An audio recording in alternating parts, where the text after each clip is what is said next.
Hello everyone, my name is Joe Bishop and I would like to make a video showing you how to use the operation and maintenance manual in SIS 2.0.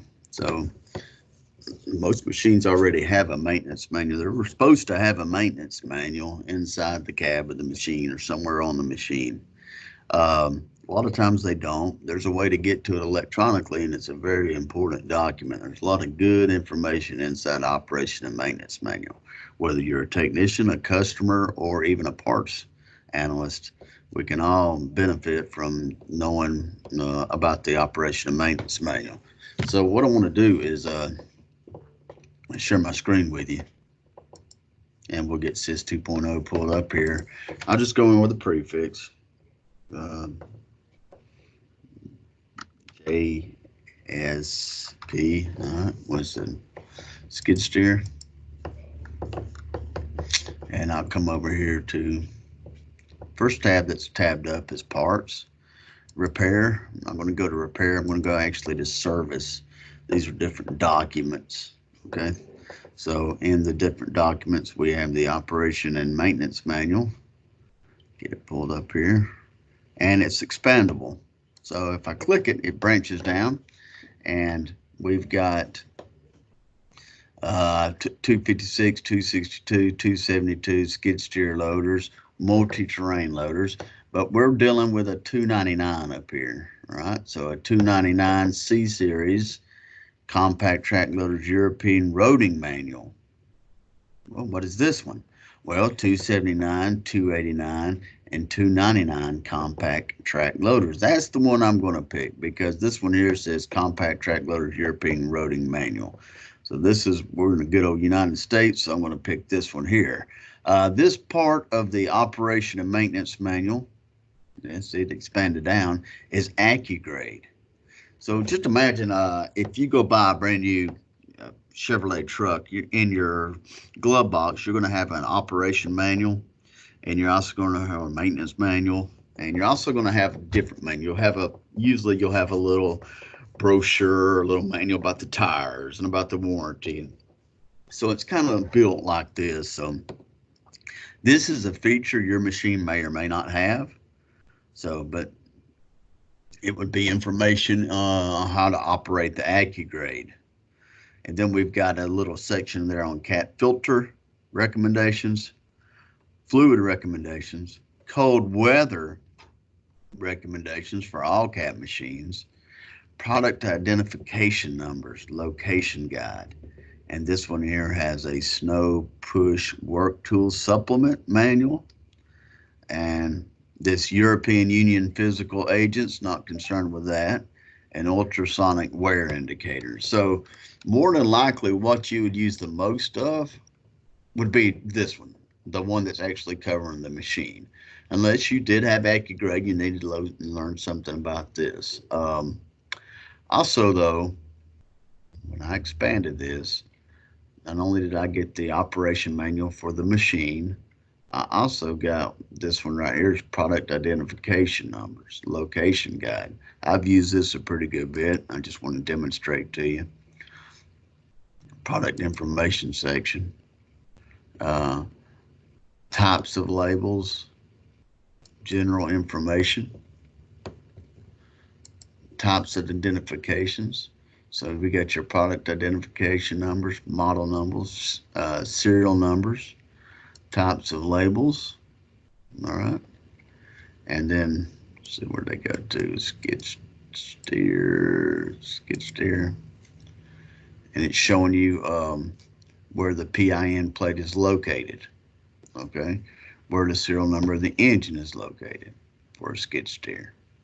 So that's where you can, a lot of times you might be out there and you don't know where the identification plate is at. All right. There's another way to get to it too. If we just come up here to the machine, and again, I'm under operation and maintenance manual. We come up here to the machine, 299C compact track loader, and that's what my prefix says I am. And I click it. It's got product information section within it. So this one's going to apply. It's not going to ask me about scrapers and dozers. It's going to apply just to this. So same thing. and it's going to show me plate locations on this machine. Okay, instead of a general guide like we had earlier. It's going to show me specs of the machine, the weight of it, overall length, height, and width. Okay, rated load, bucket rated load at different angles and such as that. It's going to change. All right, with different part numbers, because they're going to have different weights themselves. All right, all that is in the product information section in the 299C compact track loader inside the operation and maintenance manual. A couple little steps to get there, but it's not too bad. This one is the operator section, how you'd actually operate it. For instance, if you needed to know how to start the engine, it's going to tell you a little bit about starting the engine. Pull the armrest down. A lot of times you might be on a machine and you don't actually know how to start it. So don't feel bad. There's a lot of different equipment out there. All right. So don't even be embarrassed. Just know where to go. Here's where you can go. Okay. So every time CAT publishes something, don't forget they give it a media number. All right. So we found this, how to crank it, in the operation and maintenance manual. How to lift and tying down the machine, it's in the operation and maintenance manual. Machine storage, equipment lowering when the engine stopped, and so if it wasn't running, how are you going to get that bucket down? All right. Material handling arm operation, engine start already covered. How to do a daily inspection on the machine,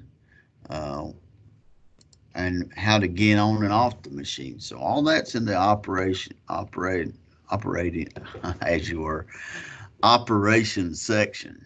Okay. So also we have a maintenance section in here, and when I click it, it boop, branches down. Okay. So access door, cab tilting, loader lift, radiator tilt, capacity. So even parts guys, you'll use this a lot. Someone calls and they say, hey, I need to get a hydraulic filter and I need to get some hydraulic on. How much does my machine hold? Well, here we go. So we'll go back to it one more time. If you get that question, you could just go, okay, sir, what do you have? Well, I've got a JSP. That's the prefix. And you want to know capacity?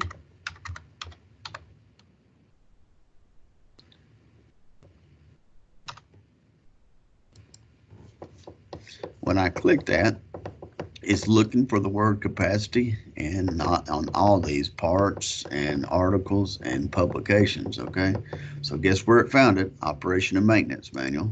All right, you can apply that.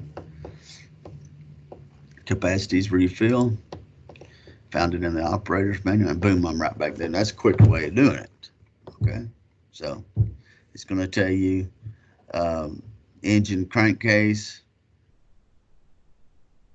2.6 US gallons, and it's got a footnote of 2, and the amount includes 0.26 grams in the filter. So welding on the machine, down here we've got a maintenance interval.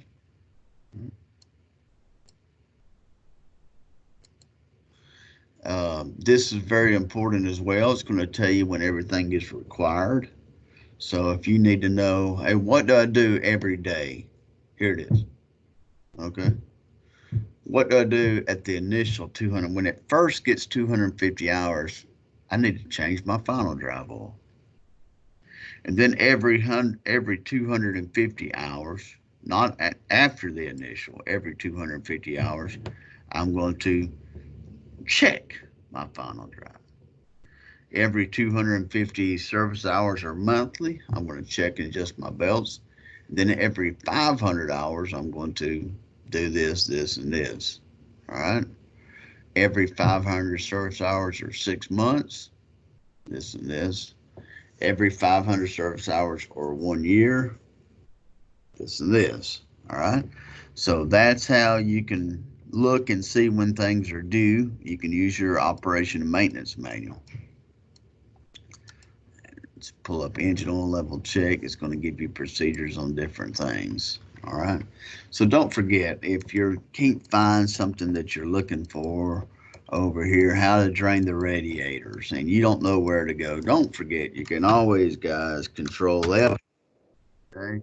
And it's going to search not the whole page, not all of SIS, but it's going to search whichever book you got open, and we'll do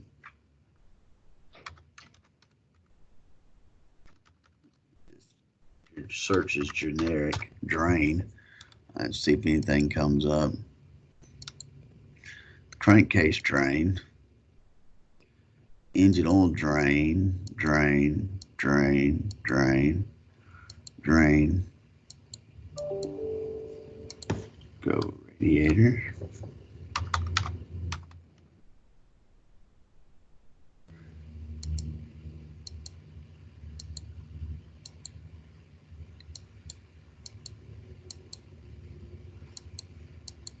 That's my 5 of it. Radiator, core clean.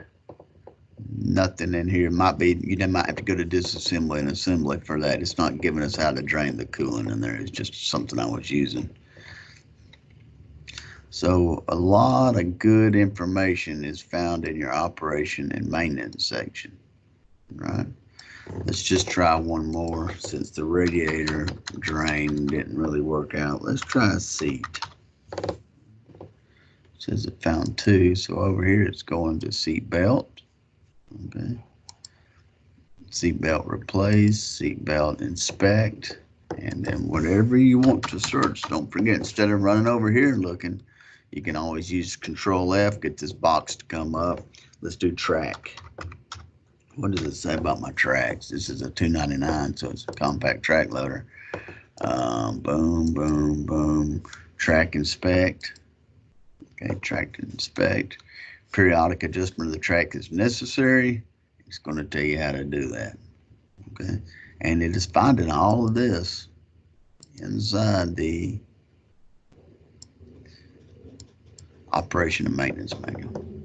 Okay, again, if you don't like navigating yourself, don't forget, back here at SIS, JSP, we'll come over here and go to track. Okay. Found that word track for a JSP. It's loading up here.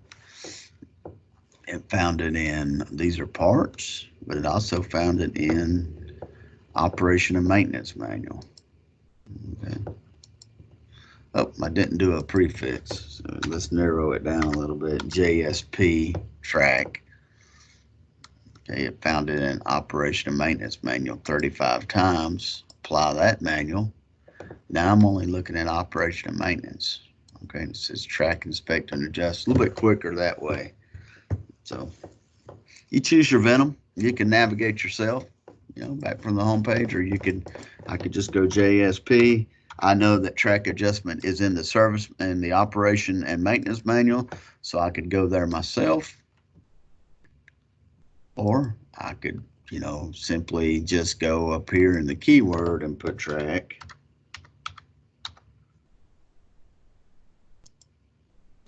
And it's going to come up and it says it found it in the operation and maintenance manual 35 times. Now, if I apply that, track, inspect, adjust, and we're right back to it. So you choose your Venom there. It was brief. There's a whole lot in the operation and maintenance manual. It is an operator's responsibility to check his track, so that's what that is in there for. A lot of good procedure, a lot of good information, and I guarantee you, if you know how to get there, a lot of people look at operation and maintenance and they just kind of toss it off. It's a very critical thing. Even parts guys, like I said earlier, could benefit from knowing what all the operation and maintenance manual has in it. So I hope this helps. Good luck out there and be careful.